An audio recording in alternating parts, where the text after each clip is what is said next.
Hi, my name's Maris. I inherited my grandpa's house after he passed, or so I thought, because while I was grieving, my own parents sold it behind my back. They forged my name, moved in my cousin, and called me too emotional to handle real responsibility. But Grandpa knew them better than I did. He left something in the walls they didn't see, and when they realized what they'd missed, it was already too late.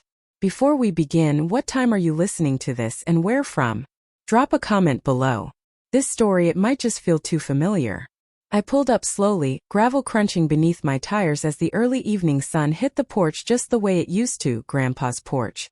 I sat there for a moment, engine off, listening to cicadas hum through the Texas spring air.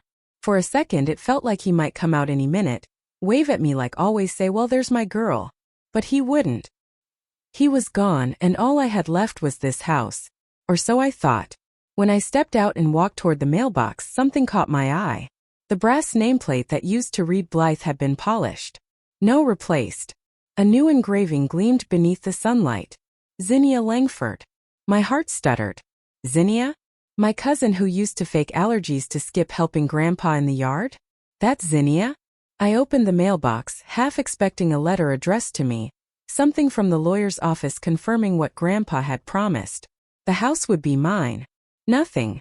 Just a coupon for dog food and a realtor flyer, with Zinnia's photo smiling too wide. I carried my bag toward the front door, fishing for the spare key under the ceramic frog like always. Still there. Some things hadn't changed. Inside, the smell hit me first. Lavender, lemon oil, and something sterile, like hotel cleaning spray. I blinked hard as I stepped into the living room. Boxes. Neat. Labeled. Stacked 3 high along the walls. Living room decor. Zettel books. Grandpa miscellaneous donate. I turned slowly. The grandfather clock still ticked, but the warmth in the room was gone. A hollow version of itself. My eyes fell on one box marked Maris childhood room, sort later. The writing was sloppy, like an afterthought, as if even my memories needed to be filtered through someone else's hands. I walked down the hall, past the coat rack where Grandpa used to hang my umbrella every time I forgot it. My bedroom door was open. Emptied. The closet held 2 sad boxes, both labeled the same. Miscellaneous. Dispose or donate. My heart dropped further than I thought it could. No one had called. No one had asked. I sat on the edge of the stripped bed. The indent of the mattress was gone. Replaced probably. My palms pressed into my thighs as I breathed through the ache in my throat. I knew grief would come in waves. But this was demolition. I stood slowly, steadied myself on the dresser, and made my way toward the hallway. That's when I heard the voice. "Oh, Maris. You're here early." I turned. My mother stood there, perfectly done up as always. Lipstick fresh, heels clicking against hardwood like she hadn't just buried her father last week. "Early for what?" I asked quietly. She smiled like someone delivering bad news with charm. "Zinnia's been staying here to help with the transition. We're getting things ready to list." "List what?" "The house, sweetheart. You know how old it is. Upkeep alone would drown you." She walked past me and adjusted a crooked frame on the wall, like nothing in this moment was out of place. I thought. My voice trailed off. "Grandpa said. He told me this house would be mine." "Well, plans change. And you know your grandfather wasn't exactly known for handling paperwork." I didn't reply. I just walked past her and down toward the study. My shoes felt too loud, like I was stomping through someone else's home. Maybe I was. On the console table near the study door, a photo lay face down. I hesitated, picked it up. It was us, me, Grandpa, and Lucky, our old golden retriever, taken the summer after I graduated college. Grandpa's hand was on my shoulder. His smile crinkled the corners of his eyes the way it always did when he said, "This house has good bones just like you." I turned the frame over again slowly and set it upright. No words. No tears. Just breath. The study was darker than I remembered. The curtains had been changed, Zinnia's style probably. Something trendy and beige. I moved toward Grandpa's desk. It still smelled faintly of cedar and ink. I opened drawers one by one, careful not to disturb the arrangement. Nothing unusual. Until the last drawer on the right. It was locked. I stared at it for a while, tracing the edges with my fingers. Beneath the lock, just faint enough to miss unless you knew to look, were carved letters. MFB. My initials. No one else's. You promised, I whispered, palm resting flat on the wood. You said this would be mine. The light outside had shifted to a dull orange now. I didn't move. I just stood there, hands still on the drawer, trying to remember the last thing he said to me, and wondering who else had the key. I didn't even realize how long I'd been standing there until the front door creaked again. Voices filtered in, heels clicking, the rustle of paper bags, someone laughing lightly. I slipped the envelope into my pocket and stepped back into the hallway, steadying myself.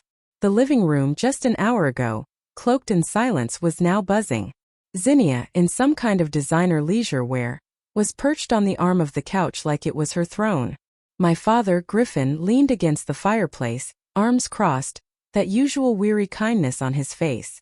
Always the buffer in tense moments. And Vera, my mother, floated through the like a hostess at a cocktail party. We were wondering where you went, she said, smiling too wide. I told them you were probably just reminiscing. I didn't answer. My eyes flicked to the coffee table where a folder now sat. Thick. Tidy. Everyone's here? Zinnia chirped, like this was a book club meeting and not my grandfather's house being gutted of memory. Griffin cleared his throat, slipping his phone into his blazer pocket. We wanted to loop you in properly, Maris. I know this has all moved quickly, but it's really for the best. For the best, I repeated slowly. Exactly. Vera nodded, hands clasped like she was leading prayer. The house went into escrow last Friday. It's a solid offer above market. Closing should happen in about 10 days, give or take. My knees buckled just slightly, but I didn't sit. You sold it? It was too much for you, sweetheart, Griffin said, like he was explaining taxes to a child. The maintenance alone, not to mention the property taxes. You're a librarian. How would you even begin to keep up with it? Zinnia added with a laugh. You should be thanking us. I mean, no stress, no mortgage, no roof leaks. You dodged a bullet, cousin. I felt the air in the room shift.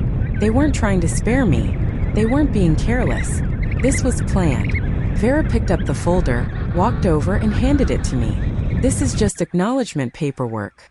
The buyer will come by tomorrow for a final walkthrough. I opened it with slow fingers. It was all there. Escrow details, closing dates, signatures. My name wasn't one of them. I didn't sign anything, I said. I didn't even know there was a sale. You didn't need to, Griffin said gently. The property was in the family trust. That gives us executive control. Grandpa told me he left the house to me, that it would be in my name. My mother gave me a look I knew too well, somewhere between pity and exasperation. Well, dear, verbal promises don't hold up in probate, you know that. I swallowed hard, still standing, the folder heavy in my hands. And none of you thought to mention any of this? Before you packed up my childhood and slapped someone else's name on the mailbox? Silence. Zinnia twirled her bracelet. We didn't think you'd take it so personally. It's just a house. No, I said quietly. It wasn't. It was a promise. No one answered. Griffin shifted, Vera sat, and Zinnia smirked at something on her phone. I left the room. The late afternoon sun had settled lower in the sky. I pushed open the back patio door, stepping out into the warm air. Grandpa had planted honeysuckle along the fence line, years ago. It still bloomed wild and soft. I stood there, letting the heat soak into my skin, wondering how many decisions had been made about my life while I was still wiping my eyes at the funeral. Inside, laughter broke out. Someone said something about dinner plans? It didn't fit. None of it did. Later, after they'd all left, Zinnia, with a see you tomorrow like we were coworkers, I collapsed into the kitchen chair and checked my phone. I shouldn't have. A post from Zinnia. A carefully curated shot of Grandpa's porch with the caption, "Some people care more about property than peace. Grandpa deserved better than drama." And the comments, "Let the dead rest. Can't believe Maris is fighting over a house. Disgusting. There's always one." My thumb hovered over the screen. Numb. They were rewriting the story before it even began, painting me greedy, selfish, ungrateful. And it was working. I stood, moving without thinking, straight to the study. The screwdriver was still in the junk drawer. I pried open the lock. Wood splintered, something inside me with it. A single envelope. My name written in Grandpa's hand. I held it unopened. My voice cracked. What have they done? Back at my apartment, I shut the door behind me with a quiet thud and leaned against it, still gripping the envelope. I hadn't even taken my shoes off.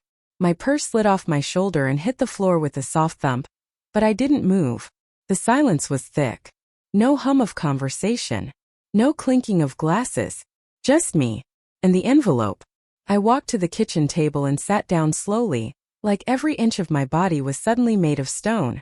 I stared at my name on the front in Grandpa's handwriting, steady, slanted, unmistakably his. I opened it. Inside were two things. A folded copy of his original will, and a yellowed sheet of notepaper. My heart picked up pace. His handwriting again. If they sold the house, check the signature. And check the date. You weren't in town. I read it 3 times. My hands trembled as I laid the will aside and dug into the folder Vera had given me earlier. I pulled out the copy of the sale agreement. There it was. My signature. Perfectly forged. Right down to the slight slant in the M and the little loop at the end of the S. I hadn't signed anything. Not for the house. Not for a sale. Not for a single damn thing. My mind raced as I got up and pulled my laptop from the side table. I opened my inbox, hands moving on instinct now. Search. Seattle. The Librarian Conference. I found the flight confirmation. Departure May 11th. Return May 16th. I opened my digital calendar next. 4 days packed with workshops, keynote speakers, hotel bookings, and networking breakfasts. I even had a photo of me on a panel still in my email sent by a colleague. The sale document was dated May 13th. I hadn't even been in the state. I exhaled. Slow. Bitter. Then I pulled open the bottom drawer of my desk and grabbed an old plastic file folder. I wrote in thick black letters across the front. Truth. I dropped in the will, the flight confirmation, and a printed copy of the forged sale page. I sat back and stared at the folder. They hadn't just taken the house. They'd erased me from the story and signed my name like I was already gone.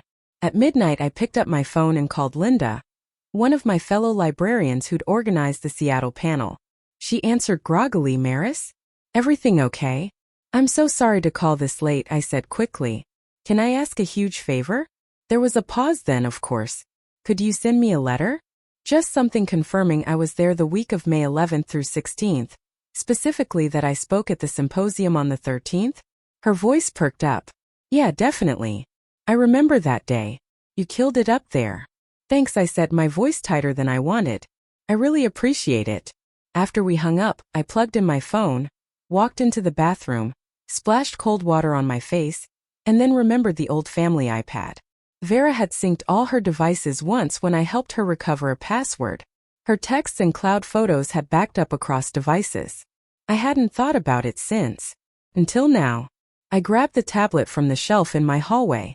It hadn't been used in months, but it still powered on. I tapped open the Messages app and started scrolling. And then I found it. A screenshot Griffin had sent to someone named Edward. His name matched the buyer documents. We've got her, okay? Don't worry. She won't contest. She's passive. My chest tightened. Further down, another from Vera to Griffin. She's always been a silent one. That's why she's perfect. Perfect. Perfect to disappear.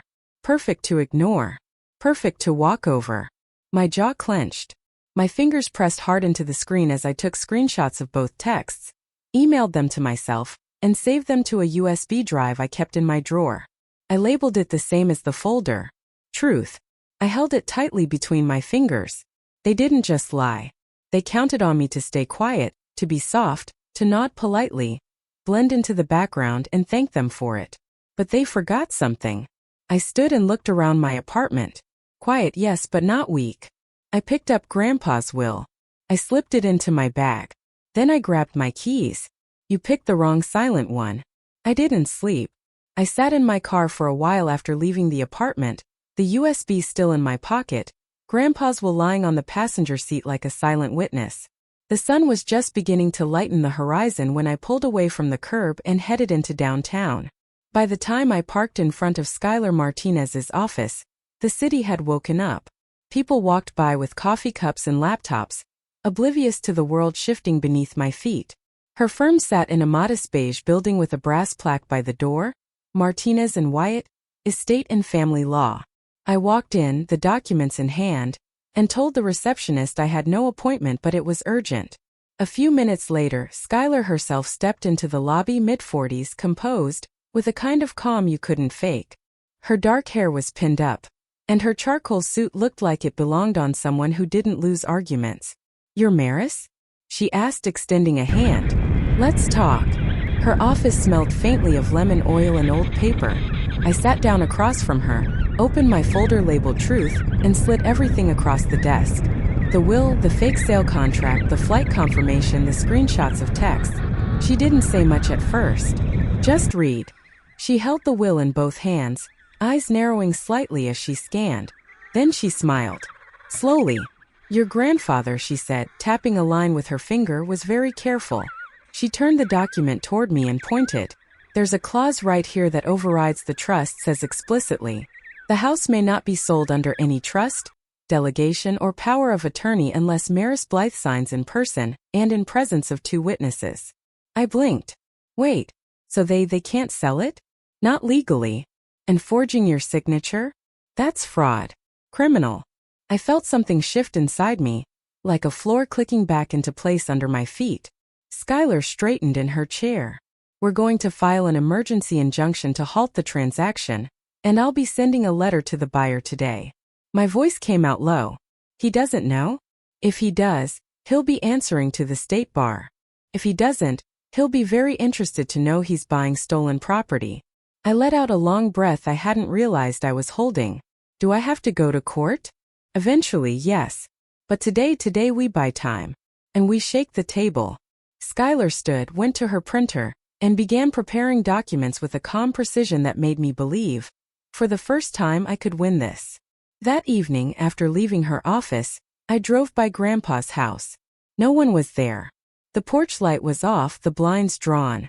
I sat in my car for a few minutes, then stepped out, my shoes crunching against the gravel. I walked up the steps, the wood creaking beneath me, and unlocked the door with the spare key still hidden in the flower pot. Inside, it smelled like dust and old citrus cleaner, like childhood and endings. I walked to the hallway where the framed photo of Grandpa, me, and Lucky still sat. Only this time, I noticed the back was thicker than I remembered. I turned it over. 4 tiny screws held the frame backing in place. In the kitchen drawer, I found the little screwdriver Grandpa always kept near the junk tray. I returned to the frame, unscrewed the back, and there it was, taped neatly inside, a small tarnished brass key. It was warm in my palm, like it had been waiting. I turned around, scanning the room. The fireplace stood quietly in the corner. I stepped closer. The floor near it was a patchwork of old wood, smooth from years of barefoot steps. Then I saw it. One board near the hearth had a small heart etched into the grain. A heart no one else would have noticed. I knelt down, the key in my hand. The floorboard gave way with a soft creak as I pried it open. Breath caught in my chest, like I was disturbing a secret that had waited patiently in the dark. The heart-shaped notch hadn't been just decoration. It was direction. Assignment for me.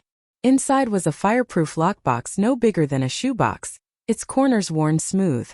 I pulled it out with trembling hands and sat back against the wall, the early morning light beginning to slip through the kitchen curtains. My fingers traced the edge of the brass clasp before sliding the key in. The lock turned with a click that echoed louder than it should have. Inside, tucked neatly between layers of old flannel cloth, was a USB drive. A letter with my name written in my grandfather's bold, slanted hand, and an envelope labeled simply Ellis. My eyes flicked back to the letter. "If they try to erase you, go to Ellis." I didn't know whether to laugh or cry. Maybe both. Grandpa had always said Ellis Granger remembered things the rest of the neighborhood forgot.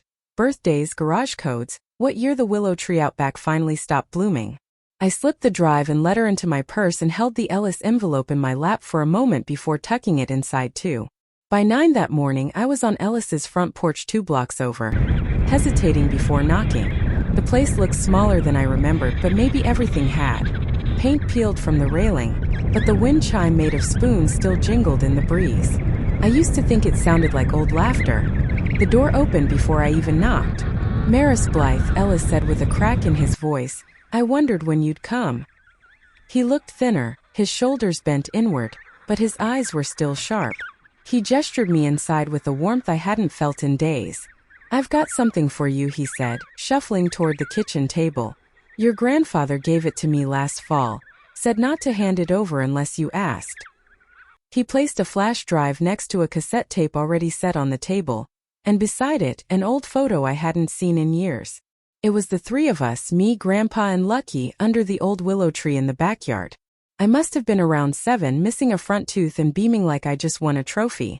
On the back, in Grandpa's handwriting, "She remembers what matters." I sat down slowly, overcome. Why'd he give you all this? Ellis rested his palm over the cassette, because he didn't trust them, and he said you were the only one who'd fight for what the house meant. Not just what it's worth. He opened a small cassette to digital converter and hit play. Grandpa's voice filled the room. They'll tear it apart, Ellis, piece by piece. If I don't lock it down? Ellis's voice responded, slightly muffled. You've written the will. It's not about paperwork. It's about intention. Maris understands that. She always did. I stared down at my hands. She won't fight for herself, Grandpa's voice went on, but she'll fight for the meaning. That's why she's the keeper of the flame. A knot rose in my throat. I pressed my fingers against my lips to keep from sobbing outright. My silence all these years, every time I'd let things slide, walked away instead of standing up, hadn't been weakness to him. He saw me, not loud but steady, not flashy but anchored. Why didn't he tell me all this? I whispered. Ellis just smiled gently. He did. You just needed to hear it now. I stayed a little while longer. He made tea.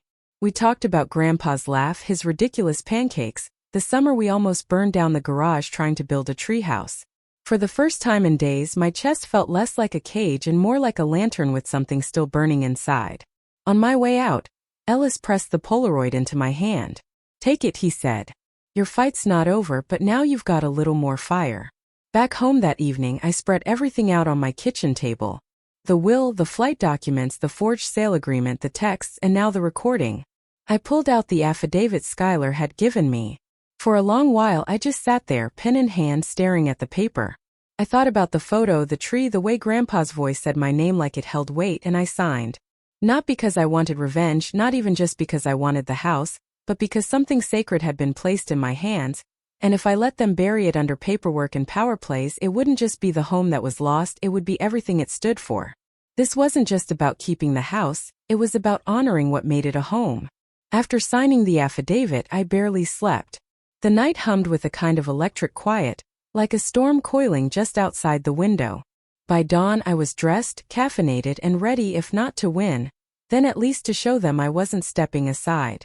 Skylar had arranged the meeting for 9:30 at Sterling Properties. I arrived 10 minutes early, but she was already there, standing just inside the glass doors in her usual calm authority. I'd never appreciated stillness in a person until I met Skylar. She had a way of folding intensity into grace.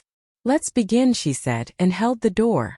Inside, the air was scented with artificial lavender and varnish, trying to cover the rot underneath. A junior agent blinked at me. Do you have an appointment?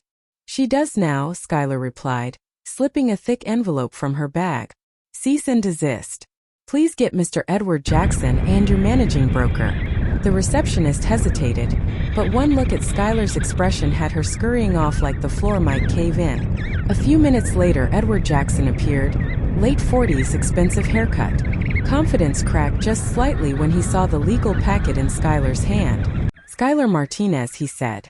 You're representing Maris Blythe, she said, the rightful heir to the property your firm tried to purchase with fraudulent authorization. He raised an eyebrow. Her mother was acting as the family's point of contact. You were told lies, Skylar interrupted evenly. This, she tapped the affidavit, is a sworn statement with evidence confirming my client was not in the state at the time of the alleged signature. And this, she held up a printed copy of the sale agreement, contains a forged signature. Edward looked at me. His tone shifted slightly, a little patronizing, a little guilty. Your mother said you were emotional. I should have known better than to take her word as gospel. I said nothing. Sometimes silence lets the shame echo louder. He rubbed the back of his neck. I'm withdrawing my offer immediately, and I'll be speaking with legal regarding damages to my firm's reputation. Skylar nodded. I suggest you do, and you may also want to notify your title company that they nearly became part of a felony. By the time we stepped back outside, word had already traveled. Zinnia's name was on the outgoing text of the front desk agent's phone. I recognized the screen. Funny how fast gossip moves when people smell liability. Skylar offered a small, satisfied smile. That was the easy part. I returned to Grandpa's house that afternoon. The driveway was full again. Vera's car parked diagonally like she owned the sidewalk. Zinnia's Range Rover, its back hatch open. Cardboard boxes were stacked in the living room again. Inside, I found them cataloging, as Vera called it. She wore gloves, pearlescent white, and held one of Grandpa's wooden pipe cases like she was reviewing antiques for auction. "We're just documenting what needs to be relocated," she said, not even glancing up. "You mean stolen?" I snapped. Zinnia gave a small, breathy laugh. "That's rich coming from you. Suddenly you care about these dusty old things?" I stepped closer. "They're not things. They're stories, and you're not touching another one." Vera sighed, lowering the pipe box. "You've made your point, but your grandfather belonged to all of us, and you're making this divisive." I narrowed my eyes. "No, Mom, you did that when you signed my name on a legal document and called it convenient." Her jaw tensed, but I was already turning.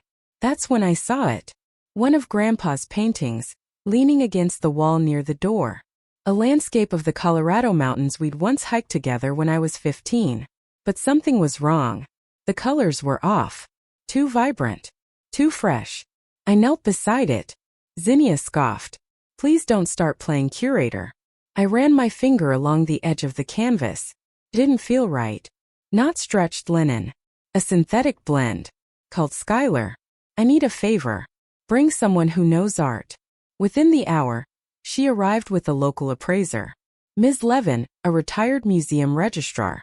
She examined the piece without comment for several minutes before speaking. "This is a reproduction," she said. "A good one. But not the original." Vera's tone was sharp. "That's impossible. That painting's been in the family for years." Skylar raised an eyebrow. "And yet here we are." I felt something knot inside me. This wasn't about the house anymore. It never had been. They weren't just selling the property. They were laundering what was inside it. Replacing originals, gutting memories, converting Grandpa's life into liquidable assets, and calling it closure. I moved through the hall and stopped beneath the attic hatch. I hadn't been up there since high school, but something told me if they'd hidden one thing, they'd hidden more. I reached up, pulled the rope ladder down, heart pounding, dust swirling. The ladder creaked as I climbed, the air growing mustier with each rung. Light from the hallway barely reached into the attic, but I didn't need much to see the shape pressed behind the chimney wall. Something metallic, square, and waiting. I crawled over the beams until I reached it. A small brushed steel safe tucked behind a loose wooden panel. No keyhole, just a keypad. I stared at it for a long moment, dust clinging to my palms. Birthdays? I tried Grandpa's. Invalid. Mine? Also wrong. Then it came to me one afternoon years ago, helping him set up an email account. "Let's keep it simple," he'd said, chuckling. "How about Lucky's adoption date?" I typed it in. 0417. Click. The latch gave. The lid opened slowly with a soft groan. Inside was a bundle of aged documents and a flash drive wrapped in wax paper. I lifted out a stack of ownership certificates, each stamped with verified appraisals. These weren't just dusty heirlooms. They were historically significant, pieces I'd seen on Grandpa's study walls my whole life, now backed by authentication. Letters from his insurance provider confirmed the valuations. My stomach turned. They'd been planning to swap them for worthless copies and pocket the cash. Tucked at the bottom, a handwritten note in Grandpa's familiar looping scrawl. "If they get desperate, they'll trade history for cash. Don't let them. These pieces were collected with meaning, not money. You're the only one who saw that." I sat there in the attic for several minutes, knees tucked in, holding that note like a lifeline. Downstairs my phone buzzed. It was Skylar. "She filed a counterclaim," she said calmly. "Your mother is alleging mental instability, falsified documentation, and undue influence." I closed my eyes. The playbook of the guilty. Turn the story around. Make the victim look unbalanced. "She's requesting a freeze on all proceedings," Skylar continued. "But don't panic. We expected retaliation." I exhaled slowly. Let her throw the book. I've got the truth. After putting everything back in the safe, I carefully sealed it again. My next step would require the original documents, but those would go through Skylar now, properly secured. That afternoon, as the sun cast long lines across the backyard, I went to sit by the willow. The tree still leaned slightly to one side like it was listening. Zinnia found me there, barefoot in her designer jumpsuit, like she thought this was some kind of lifestyle shoot. "You never fought for any of this," she said, arms crossed. "Why now?" I didn't look at her. "Because Grandpa fought for me, even when I didn't think I deserved it." She snorted. "You're not special. You just happened to be first in line this time." I finally turned toward her. "I'm the only one who read the fine print." Zinnia's mouth twitched. She turned to go but hesitated. "You think this ends with the house?" "Doesn't." "I know," I said. "That's why I'm still here." Evening came. I was standing in the dining room, sorting through the legal folders again, when I heard the engine. I moved to the front window. A moving van sat at the curb, engine idling. Behind it, Vera stepped out of a black SUV. She wasn't alone. 2 men in dark suits walked beside her, each holding briefcases. They weren't here to talk. I felt my breath catch as I backed away from the window. My voice low, steady but bracing. "They're making their final move." I backed away from the window slowly, the men in dark suits still making their way up the path. For a moment I thought about running upstairs, slamming the door, locking myself away like I used to when I was 12 and didn't know how to fight back. But I wasn't 12 anymore. And this wasn't about hiding. Instead, I walked calmly to the dining room, picked up my phone from the edge of the table and tapped the record button. I set it face down, microphone angled toward the room. The front door flung open without so much as a knock. Vera entered first, heels sharp against the hardwood, flanked by 2 estate attorneys who looked like they'd just stepped out of a courtroom drama. She didn't even glance at me as she made a beeline for the dining table. "This house was never just about you," she said coldly, tossing a folder down like a gauntlet. I didn't flinch. I reached into the side drawer and pulled out my own folder. I opened it slowly, laying out each appraisal, each certificate, each authenticated document I'd found in the safe. "No," I said, "it was about the $2 million you were laundering through Grandpa's art." One of the lawyers shifted in his seat, the other stopped mid-page. Before Vera could muster a retort, the door opened again, this time by invitation. Edward Jackson stepped in, looking far less smug than when I last saw him. Skylar followed closely behind, a quiet force of calm, her briefcase in hand. She nodded at me once and took a seat. Edward's eyes scanned the room. "I wasn't told this would be a group session." Skylar gave a small smile. "We thought it best you heard all sides." I walked to the entertainment console, pulled the USB from my pocket, and inserted it into the old laptop on the sideboard. The screen flickered for a moment, then Grandpa's face appeared, tired, older than I remembered, but eyes still as clear as ever. "If you're watching this," his voice rasped from the speakers. "They did exactly what I feared. But I left the truth in the walls, and I left it for Maris because she's the only one who listened." The room was silent. Even the attorneys didn't shuffle. Edward sat back. "Your mother said you were unstable, that you hated this place." I turned to him, my voice level. "She said that because I never told her what she wanted to hear. I didn't want to sell it. I didn't want to pretend Grandpa meant nothing. That's the difference between us." Vera stood abruptly. "Oh please. Are we really giving weight to a sentimental recording?" He was old. He said things like that all the time. Skylar raised a brow and opened her folder. "We also have video evidence of the forged signatures, insurance reports, and emails coordinating the art swap." But Vera wasn't done. She smirked and tapped on her iPad. "Then how about a video of Maris herself saying she wanted to walk away from this house?" She turned the screen to Edward, playing a clip from a barbecue years ago. There I was on screen in a blue summer dress holding a lemonade, laughing and saying, "I wish I could just walk away from this house." Vera paused the clip. "Case closed." Skylar didn't even blink. "Play it in full." Edward handed her the tablet. Skylar scrolled and played the rest. I appeared again on screen, sighing, my tone shifting. But I promised him I wouldn't, not after everything he built here. Silence. I stepped forward. They thought I'd stay silent, but silence isn't weakness, it's strategy. I handed Edward the entire case file. Timelines, appraisal records, Grandpa's final video, emails, Everything you weren't told. He turned to Vera, eyes sharper now. I won't be part of this anymore. You've crossed every line. Vera's face contorted. We gave you life, she hissed. I stared at her, voice calm. And you tried to sell it back to me. Blue and red lights flared through the front windows. The room fell still. Skylar stood gathering her bag. She looked at the door, then back at Vera. They're not here for me, she said softly. Skylar's words echoed in my ears as the officers stepped forward, their clipped commands rising over Vera's frantic denials. I didn't say a word.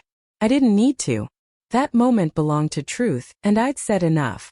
3 weeks have passed since then, long enough for the shock to settle, not long enough for the ache to fade. The house is quiet now. Quiet in the way you only understand after chaos has been cleared out. The front door creaked the same way it always had. The air smelled faintly of cedar and old paper, and for once, I could walk from room to room without bracing for a confrontation. Vera and Griffin were both charged. Fraud, forgery, conspiracy. The legal language sounded cold and sterile, but the impact was very real. Zinnia avoided trial by taking a deal. She left town without even packing the last of her things. I didn't stop her. Edward testified on my behalf. To his credit, he didn't try to justify his role in the manipulation. He simply said, I believe the wrong people, and walked away from the sale. I could respect that. The house legally is mine now, but I never wanted to just keep it. I walked the length of the hallway that morning, pausing at each room, not to mourn, not to celebrate, but to plan. The boxes lining the walls weren't for leaving. They were for reimagining. One room would be a reading circle for seniors who needed company. Another, an art room for kids whose families couldn't afford summer programs. In the backyard, I would restore Grandpa's shed into a workshop for community classes. Not a museum, not a shrine. A space to keep the flame alive like he'd hoped. Ellis came by again today. He shuffled a little slower than last time, but his eyes lit up as soon as he saw the photo in the hallway, the one I'd hung beneath the stained glass window Grandpa loved. It was the Polaroid. Grandpa, me, and Lucky under the old willow, all of us beaming like fools. Ellis placed a small plaque below the frame. She remembers what matters. I didn't trust my voice to thank him. I just nodded and he squeezed my hand like he knew. Later that afternoon, I returned to Grandpa's study, the one room I hadn't touched yet. It was still mostly as he'd left it. Books stacked in odd towers, a pipe resting on the windowsill. The smell of ink and pine still clung to the air. I opened the last drawer I hadn't checked.